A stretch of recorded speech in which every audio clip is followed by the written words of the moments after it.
Mike Mukebainkoso, bonjour. Bonjour Peter Tiani. Un aîné de la profession, l'un de brillants journalistes combattant la liberté, fondateur de CNews. Aujourd'hui, candidat député. On ne vous reçoit pas en tant que candidat parce que la campagne n'a pas encore commencé. Il suffit juste de l'évoquer. Comment vous vous sentez aujourd'hui? Je suis en train d'opérer une mutation dans ma vie. Ça me paraît étrange. Euh, c'est tout ce que j'ai fait dans ma vie, le journalisme.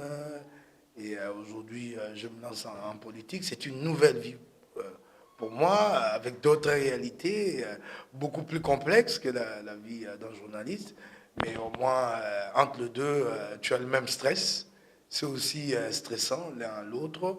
Donc, comme tu le disais, je suis candidat à la députation provinciale à Lingouala. C'est ma commune, c'est là que je suis né, c'est là que je vis. Et je suis candidat à la députation nationale au niveau de la circonscription des Lukunga. Mike, donc tout ce combat que tu faisais, pour lequel tu te battais, tu visais en fait un poste à l'Assemblée nationale et à l'Assemblée provinciale. Je ne pense pas que j'ai visé au départ un poste, un siège, ou à l'Assemblée provinciale. Raccordement frauduleux. Je ne pense pas parce qu'en fait, ça fait 20 années, je pense, que je suis dans ce combat, plus de 20 ans. Je commençais tout jeune, je peux te citer des épisodes épiques dans ce combat. J'ai ce combat un peu chevillé au corps, je le porte. C'est ça mon âme, c'est ça mon inspiration. J'ai mené ce combat même dans des rédactions à l'interne pour amener des collaborateurs que j'ai trouvés sur place à avoir un revenu un peu plus élevé. J'ai mené ce combat à l'époque où TKM avait été nationalisé. C'était sous Musée Laurent Désiré Kabila. TKM et Canal Kin avaient été nationalisés. Et nous avions mené ce combat-là en tout petit groupe, parce que tous ceux qui ont mené ce combat-là avec moi sont en vie. Pascal Amissi, Tito Ndombi. À l'époque, je ne m'imaginais même pas que j'aurais une certaine notoriété un jour à Kinshasa, ou peut-être au-delà de Kinshasa. J'ai mené ce combat et je me suis senti comme un appel en me disant, oui, je peux aller dans l'arène pour essayer de changer les choses là-bas.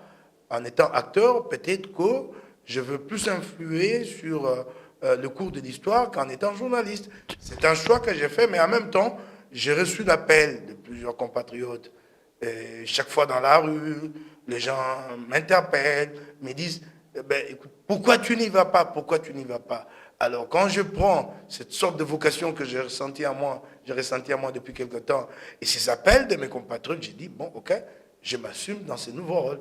Tu ne crains pas que le grand Mike s'étiole et disparaisse s'il n'était pas élu par rapport à ça? Non, non, non, non, non, non. Je ne crois pas que devenir député va déterminer tout mon avenir. Je crois que je suis un homme d'idées, et ce sont des idées que j'ai toujours portées. Député ou pas, je continuerai le même combat. Je vais mener ce combat comme journaliste, comme activiste, comme citoyen. Je le poursuivrai même si je ne suis pas élu. C'est mon combat. C'est tout ce que je sais faire, c'est tout ce que je fais le mieux. Je me sens bien dans cette peau quand je me bats pour des valeurs. En fait, j'ai un rêve. Je me dis, un jour, il faudrait que je me retourne. Si Dieu me prête vie, à 70 ans, 75 ans, je me retourne, je dis, voilà ce que nous avons fait. D'accord. En face de Mike Mukeba, il y aura un candidat président, dauphin. Enfin, Kabila, le démocrate. Il a donné sa parole, il a respecté sa parole. Chadari Dauphin. Votre réaction? Non, Kabila n'a pas désigné son dauphin de gaieté de cœur, de gaieté de cœur. C'est parce qu'il y a eu des pressions, d'intenses pressions ont été exercées sur Kabila. Vous vous en souvenez, à l'époque, déjà en 19 janvier 2015, il y a eu des morts ici, puisque Kabila a tenté de faire passer une loi qui lui ouvrait la voie à une présidence à vie. 2 gens sont morts dans cette ville. Il y a eu des pressions à l'interne, énormément de pressions, à l'initiative du comité laïque de coordination, à l'initiative des partis de l'opposition, des pressions au niveau de la région, notamment la SADC, au niveau de la communauté internationale. C'est ce qui a fait reculer Kabila. De toutes les façons, moi je lui disais déjà que ce n'était pas un enjeu pour moi, c'est un enjeu tout de même en termes de respect de la Constitution, Mais ce n'était pas un enjeu majeur pour moi. Pour moi, l'enjeu majeur, c'est celle des élections transparentes. Qu'est-ce qui change que Kabila désigne un dauphin? Demain, les élections sont truquées et que son dauphin lui succède. Les systèmes se perpétuent. Et nous avons déjà entendu par-ci par-là qu'en fait, des schémas, en réalité, c'est que son dauphin passe. 12 mois plus tard, il organise un référendum constitutionnel pour de nouvelles institutions. Et dans ces cadres-là, Kabila peut revenir aux affaires. Qu'est-ce qui aura fondamentalement changé? Les grands combats au jour d'aujourd'hui, ce sont des élections transparentes. Vous êtes en train de préparer la contestation. Non. Vous avez perdu d'avance. Non.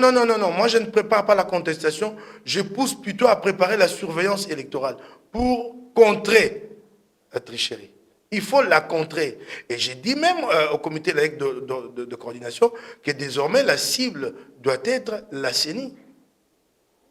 Moi, si j'étais à la place du comité laïque de coordination, ce que je vais demander aux Congolais, aux Kinois demain, c'est de descendre dans la rue pour imposer l'audit de la machine, plutôt que de rejeter la machine. Moi, je ne la rejette pas. J'ai dit, mettons-la. Mike a évolué maintenant. Vous allez aller avec la machine. Attends, je t'ai dit ceci, je réfléchis par réalisme. Si la machine nous était imposée, qu'est-ce que nous faisons?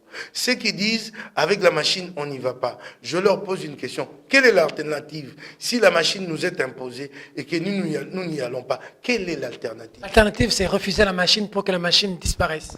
Mais dans ces rapports de force, où Nanga continue à faire venir la machine, pouvons-nous à ce stade dire que nous ferons reculer cette machine? C'est déjà un échec? Perdu d'avance? Ce n'est pas perdu d'avance.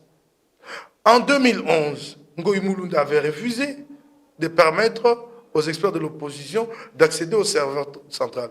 Qu'est-ce que Etienne Tshisekedi a fait? Il a mis ses partisans dans la rue. Je dis ça.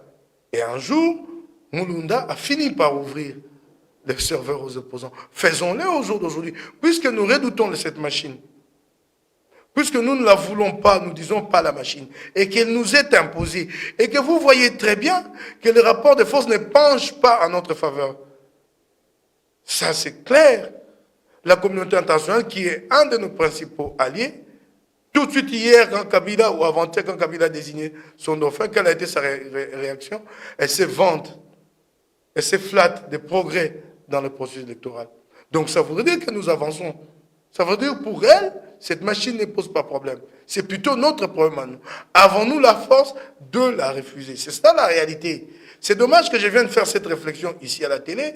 Ça va paraître un revirement de la part de Moukébaï. C'est une réflexion. J'ai l'impression que ça va donner. Oui, mais je m'assume. Moukébaï, qui avait refusé hier la machine, accepte aujourd'hui la machine, mais demande. Non, je m'assume. C'est pourquoi j'ai dit que ça devait être une réflexion stratégique au niveau de l'opposition.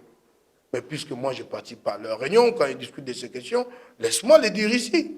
Y aller avec la machine, c'est perdre d'avance. Mais j'ai dit ceci, si elle nous est imposée, c'est ça. Moi, je vais te dire une chose, Peter Tchani. Je passe mon temps à observer la société. Je suis analyste. Plus d'une fois, nous avons fait toujours ce que Kabila attend de nous. Kabila prend une position, nous prenons une autre. Et nous continuons, nous cabrons sur cette position sans trop comprendre que cette position-là profite à Kabila. Je vais te donner des exemples. En 2006, quand Etienne Tshisekedi boycotte les élections, la position profite à Kabila. Kabila craignait de se retrouver face à deux gros calibres, Etienne Tshisekedi et Jean-Pierre Bemba. Il se disait avoir affaire à l'un, oui, mais à tous les deux. Imagine au second tour. S'ils étaient là tous les deux, que l'un appelle à voter pour l'autre, c'est que ça aurait donné. En fait, les boycotts avaient profité à Kabila. Les boycotts de 2006. C'est ça. Regarde, je te donne un exemple. Tshisekedi meurt. Nous prenons position, nous disons, nous exigeons ceci comme condition. En réalité, c'est quoi? Ce régime ne veut pas organiser des funérailles pour le grand Etienne Tshisekedi. Et profite des conditions que nous posons pour dire non. Nous ne comprenons pas que nous nous alimentons ce régime dans cette position-là. Regarde au jour d'aujourd'hui que l'IDPS a fait des concessions. Est-ce que le corps de Tshisekedi est revenu? Non. En réalité, le régime ne voulait pas et prenait prétexte sur nos conditions à nous. Donc soyons intelligents. C'est cela. Il faut aussi aller avec un candidat commun, tripartite, MLC, UNC, UDPS. Vous y croyez, vous? Je suis sûr que c'est un objectif difficile à atteindre. vu les égaux des uns des autres, ça je le reconnais. Chacun pense que lui a plus de chances que d'autres. Je ne sais pas sur base de quels critères ils vont y arriver pour désigner ces candidats communs. Si j'ai un conseil à leur donner, c'est qu'il faut simplement le faire au nom de la nation congolaise. Nous ne sommes pas en face des adversaires. Le régime Kabila n'est pas adversaire à nous. C'est un régime ennemi qui nous tue, qui pille les pays. Donc il faut une union sacrée. Et cette union sacrée, c'est simplement au nom de la patrie. Il ne faut pas que l'un ou l'autre mette en avant ses atouts. J'ai gagné ceci par le passé. J'ai fait ceci. Je suis capable de faire ceci demain. Non. C'est une union sacrée qui doit se faire. Il faut tout le monde ou il faut seulement certains? Parce que tout le monde veut y être. Il y en a déjà qui sont exclus. Bon. Mon approche est simple, ce sont les 5 grands candidats. Lesquels? Mon approche est très simple, les 5 grands candidats, pour aller très vite. Parce que je sais qu'il y a beaucoup de candidats des marchandages qui viennent là, qui ont payé les 100 000 $.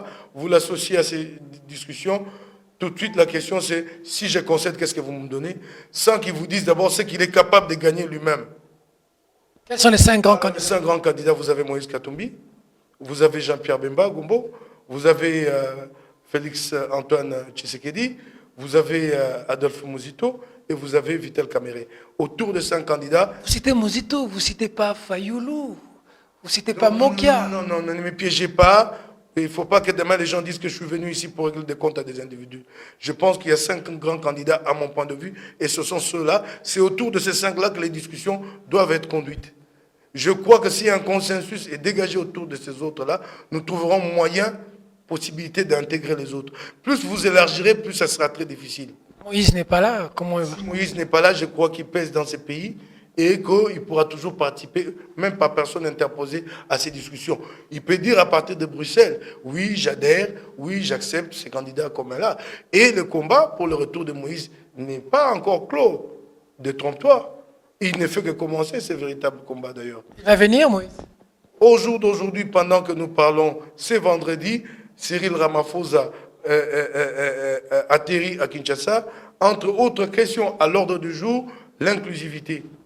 C'est une question qui a été posée clairement au niveau de la SADC.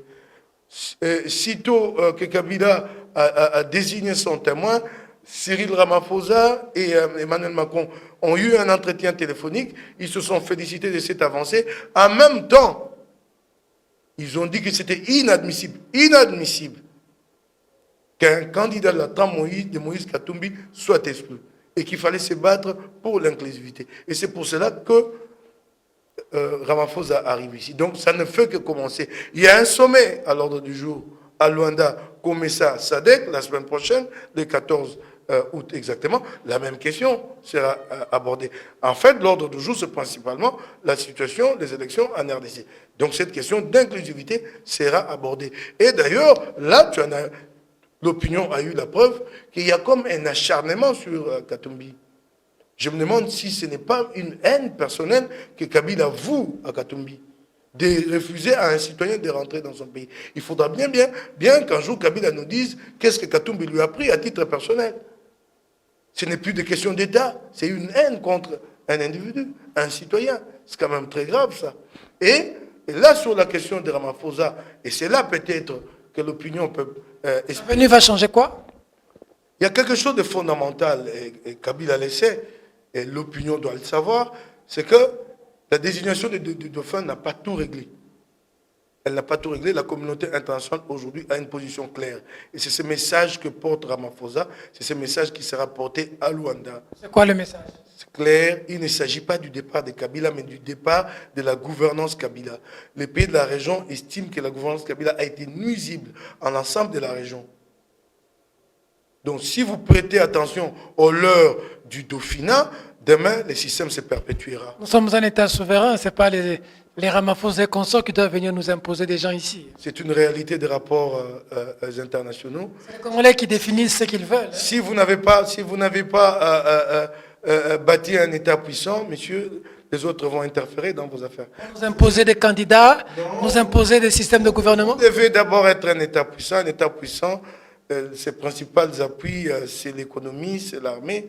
Sur ces deux appuis-là, dis-moi, qu'est-ce que Kabila a fait ces 10 dernières années? Presque rien. Semble-t-il qu'il y a certaines acquisitions militaire ces derniers jours. Je ne vais pas parler de quel type d'armes, mais toute la région est au courant. Ça n'inquiète pas. Si c'est cela, avec cela qu'ils pensent faire... Ils se sont encore armés ces derniers temps? Ben oui, mais je ne vais pas te dire quel type d'arme, mais l'information circule. Je ne veux pas citer les types d'armes parce que l'information circule encore au conditionnel. Mais ce n'est pas avec ça que le régime fera face à la région. Non, ce n'est pas avec ça. Dernière question. Cérémonie de prise d'armes. On voit Kabila élever certains. Cité dans l'affaire Chebeya, bombardé inspecteur de FRDC John Numbi. Et Karine, citée dans le dossier de Rossi Mukendi, décorée. On termine par là. Votre réaction? Donc, quand tu parles de la main, je t'ai dit que c'est ça le pilier de Kabila. Même dans la désignation des Chadari, il y a du sécuritaire dedans. Les gens ne le savent peut-être pas. Il faut faire les liens, les Maniema, Chadari, mais il y a un grand général. En fait, parmi, je pourrais me dire même que c'est lui le gardien du temple ici, Tango Ford, Maniema. Selon plusieurs sources, ça aurait joué. Selon plusieurs sources. Qu'il fallait bien rassurer les militaires et en rassurer un. C'est lui qui passe pour le gardien du temple, Tango Ford, que ça aurait eu une influence. Je ne peux pas en dire plus à ce stade ici. Mais c'est quand même très grave. Mais ça ne m'a pas ému outre mesure que Kabila décore une personne qui est mise en cause dans l'assassinat de Rossi Chimanga. Ça ne m'a pas ému outre mesure, te dis-je. Puisque Kabila a fait déjà pire par le passé. Un jour, il nous a sorti de la brousse Gédéon Kyungu, un criminel qui avait ouvert le ventre aux femmes enceintes, condamné par la justice congolaise, s'il te plaît. Condamné à la peine capitale par la justice congolaise, évadé. Le jour où Kabila les sortait de brousse, il y avait des policiers en prison qui purgeaient la peine. Quelle peine? Ils avaient été arrêtés puisqu'ils n'avaient pas prévenu, ils n'avaient pas pu contrer l'évasion de Gédéon Kyungu. Et purgés, et étaient en prison. Mais les coupables étaient libérés. Reçus en triomphe avec cymbales, tambourins, devant nos enfants. Je me demande quel message Kabila avait voulu nous faire passer à ce moment-là. Alors quand il décore Karine, ça passe, c'est rien. Quand on en arrive déjà en tant que chef d'État à s'asseoir dans son salon avec son épouse, ses enfants, et assister, regarder des images à la télé d'un criminel qui a tué tes compatriotes. Quel message? Y a-t-il eu par la suite un commentaire entre lui et ses enfants? Qu'est-ce qu'il leur a dit sur cette image-là? Non, Kabila avait déjà franchi les Rubicons ce jour-là. Ce qu'il fait, le reste, c'est vraiment... C'est bénin, c'est banal. C'est ces jours-là qu'il nous avait envoyé un message clair que dans ces pays, il n'y a pas de loi, c'est la jungle, c'est moi, Kabila, je décide. Et moi, j'appelle ça barbarie. Nous sommes dans un état barbare. C'est ces jours-là. Et j'ai capté ces messages-là, ces jours-là. Kabila a dit, c'est ma république, il n'y a pas de loi. C'est moi, Kabila. Quand je veux, je le fais. Quand tu n'es pas avec moi, tu es banni. Quand tu es avec moi, puis, même si c'est Gédéon Kyungu, moi, je peux absoudre tes péchés. C'est lui qui absout le péché. C'est lui, Kabila. Merci Mike. Vous parlez bien, vous arrivez à convaincre aussi l'opinion, mais je crains qu'aujourd'hui vous êtes candidat, que vous soyez mouillé un peu de la masse par rapport à ceux qui, comme vous, aussi ont bien fait, ont bien parlé, mais qui ont déçu. Je vais te faire certaines promesses. Je vais faire des engagements avec les Congolais. J'y vais pour me battre pour mon peuple. Attention, il y a des voix de mémoire. Seule chose que je demande à ceux qui m'auront élu, le jour où ils apprendront que je suis en train de construire illicitement des maisons, le jour où ils apprendront que je suis en train d'acquérir illicitement des biens, véhicules et autres, j'ai 2 enfants, l'un s'appelle Megan, Mkibaï, l'autre Brad, Mkibaï. J'ai fait la promesse à mes enfants, je demande à mes électeurs de venir ce jour-là détruire cette maison-là. Qui viennent chez moi, la détruire. J'ai fait la promesse à mes enfants, si vous voyez les gens venir ici détruire, puisque je construis illicitement, dites à ces gens-là, vous avez le feu vert. Ne pas faire comme Basile ou comme Zachary Bababas ou Patrick Mouyaya. Mais M. Basile Olongo et M. Basile Olongo, tout comme Zachary, je suis Mike Mukebai. J'ai des valeurs que je défends. Ce sont des valeurs qui ont mené mon combat depuis des années. Et je rêve un jour, je l'ai dit ici, de me retourner et de dire, voilà ce que nous avons fait pour le Congo. C'est ça mon grand rêve. Et dire à mon Dieu, maintenant là, mon Dieu, tu peux prendre mon âme. Et pour ça, je sais tenir. Comme on dit, qui veut aller loin ménage sa monture. J'ai bien ménagé ma monture mentalement et psychologiquement et moralement. Des candidatures aujourd'hui des musiciens, des journalistes. On cite même des animatrices. Vous avez des Ouera, des Karine Mokondi, des Lacoste, voilà, et des Mike Mukebai dedans. C'est la catastrophe. Tu ne vas pas me piéger. Moi, je n'ai pas à commenter la candidature des autres. Je suis candidat, je me bats. Les autres sont libres d'être candidats. Tu vas te battre avec Karine Mokondi. Je n'ai rien à voir avec elle, sinon nous devons croiser le fer. Où je suis candidat, donc je ne commande pas leur candidature, libre à eux, ils sont libres, c'est démocratique, je n'ai pas de commentaire à faire. Mike Mukebai Nkosso, merci. Merci.